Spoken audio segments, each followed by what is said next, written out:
What's going on, everybody? Banana here. Splitgate releases July 27th.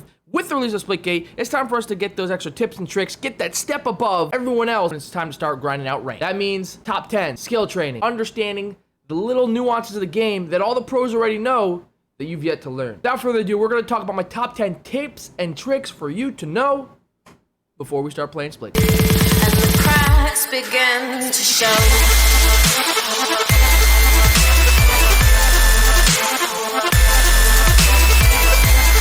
Tip number 1, understand enemy portals. When you are fighting an enemy who's using their portals, there's two things that you're gonna really wanna pay attention to when you're shooting at them. Number 1 is your reticle will actually change color if you're on the enemy. Just like when you're not in a portal, your reticle will go from white to red, or whatever colors you choose. If you look at them through their own portal, your reticle will change to red when you look at them still. So if you're in a fight, you're not necessarily gonna lose just because they can say you can't see them.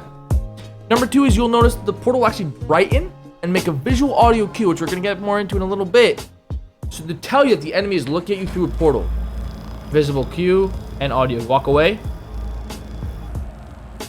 Slightly dimmer, no noise. Come close. Tip number 2, close your own portals once you're done going through them. Make sure that you guys are getting the habit of closing a portal the second you're done going through them, so you're not getting chased or shot behind your own portal. A lot of times we're gonna jump into a portal to escape someone, or we're trying to bamboozle, get around them in a different way. If we're not closing our portals behind them, the enemy can just run right through the same portal you went through, shoot you in the back. Or even worse, shoot you through your portal when you think you're safe.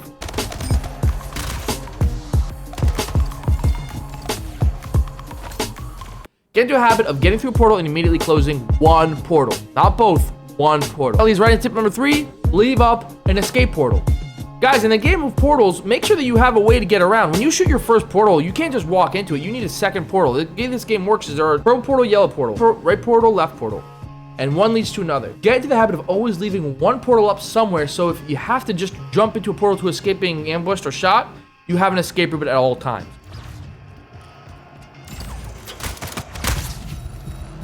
Tip number 4, guys, is Hipfire nearly everything. Splitgate is hit scan, or there's really no bullet drop off. It means if you're looking at an enemy and your reticle is on them, you will hit them with nearly every gun. It really doesn't make sense to look to aim down your sights very often, or ADS as we call it, unless you're using a sniper rifle at distance, a carbine at distance. Even at distance, I very rarely ADS with my carbine because there's really no point. If you're looking at them and you're aiming at them, you're gonna hit them. So get into the habit of not looking down your sights. You're able to move faster and see more if you're not looking down your sights. Tip number 5, guys, a lot of people don't realize that the grenades in the game do not damage people. The only thing the grenades are used for is closing enemy portals, getting rid of enemy portals, which is very useful, by the way. Just like we talked about in tip number 3, which is leaving yourself an escape portal. If you destroy an enemy escape portal, there's no way of them actually being notified of that until they try and open up another portal. A lot of times you'll have left yourself an escape portal, decide you want to get out of there, shoot yourself the escape portal to get out, and there won't be one because an enemy will have destroyed your portal. Tip number 6, get used to noticing portal walls. Guys, in this game, you'll see a lot of new guys just kind of ignore all these blue walls. The blue walls notify you that that's a wall that a portal can be used on. If you see it, I want you to understand 2 things. 1, an enemy could be going through there, and 2, that is a route for you to take. One of the big problems a lot of people ask, like, how do you get used to do portals? I'm bad at portals, I'm good at shooting, but I'm bad at portals. In this game, you have to think in a 3rd dimension.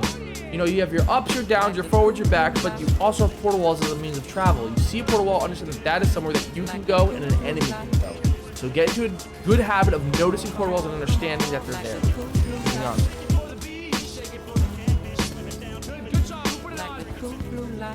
Number 7, listen for enemy cues, audio cues. There's a couple different audio cues in this game. There's your classic footsteps, like in most games. Enemy footsteps sound a little bit different, a little bit louder than friendly footsteps. But in this game, there's also portal cues. Portals will make a sort of humming noise when their enemy is about to go through them. You'll hear a slight humming noise from an enemy portal, and you hear a louder humming noise when an enemy is about to go through them. So if you hear all of a sudden a humming noise from behind you, you better turn around real quick, right? And audio cues are huge in this game. If you're not wearing a headset, it's gonna be a lot harder for you. Moving on. Learn to see the difference between a bullet and a portal shot. This one's a big one, guys. A lot of times you'll see something fly by your head, you'll think it's a bullet, but really it's an enemy's portal. Right? There are visual cues that can tell you the difference between what a bullet looks like and any portal looks like. A lot of that takes time and practice, but just be looking out for it. Another quick tip on top of that, guys, is if you see an enemy and you're fighting and the enemy disappears, runs through a portal, turns a corner, you don't see him anymore, get in the habit of checking behind you. A lot of times people will pop a portal behind you while you're in a fight without you realizing it, and they'll sneak into another portal and all of a sudden be behind you. So Nice try, dude. Nice try, dude. If an enemy disappears, 8 times out of 10, they're probably behind you. Number 9, triple portaling. Triple portaling is huge, guys. Triple portaling is one of the most important mechanics in the game. It's the idea of moving around the map without actually ever leaving your portal. Triple portaling is a strategy and a technique that all the pros employ. If you are playing at the Platinum or Diamond or Master or anything above that level, you must know how to have triple portal. You'll never be able to compete with these guys because what they do is they'll pop a yellow portal up somewhere, they'll pop a purple portal up somewhere, and they're just going to inch their way through each one without ever getting out. And they're able to move it out of the map without ever getting out of the portal. It goes so fast that you see them for a second, and all of a sudden they're going to be behind you. It's a very important technique. Number 10, last but not least, for my top 10 tips and tricks to help you get a little bit better at this game, to help you get from that gold and bronze, that extra little bitty diamond, that platinum. Power weapons. Controlling power weapons are one of the keys to this game. 2 keys to this game are learning how to portal, control power weapons. Understand where the power weapons are on each map and how to get there. If you're even better, you can understand the timing on the power weapons, how quickly they get back up in the game. Nearly any weapon in the game that does not start on your hand is better than the guns that you start with. Shotguns, rockets, plasma rifles, battle rifles, baseball bats. All these weapons and more are extremely powerful. They do more damage, they're faster, they're stronger than what weapon you're going to start with. So what you need to do is you need to get into the habit of understanding where each power weapon is and how fast to get there. Alright guys, those are my top 10 tips and tricks for how to get this a little bit better at Splitgate. Understand those tips and tricks to get you a little bit further along. I hope it was helpful. If you have any questions, leave it in the comments. If you want to come through, see me play some Splitgate. I play it at least twice a week, maybe more. You can follow me on Twitch, twitch.tv/untowardbanana. Leave comments below. We're going to be doing more tips and tricks. We're going to be doing more Splitgate videos. We're going to be doing a whole bunch of stuff for Splitgate as the release is coming up. See you on the next one.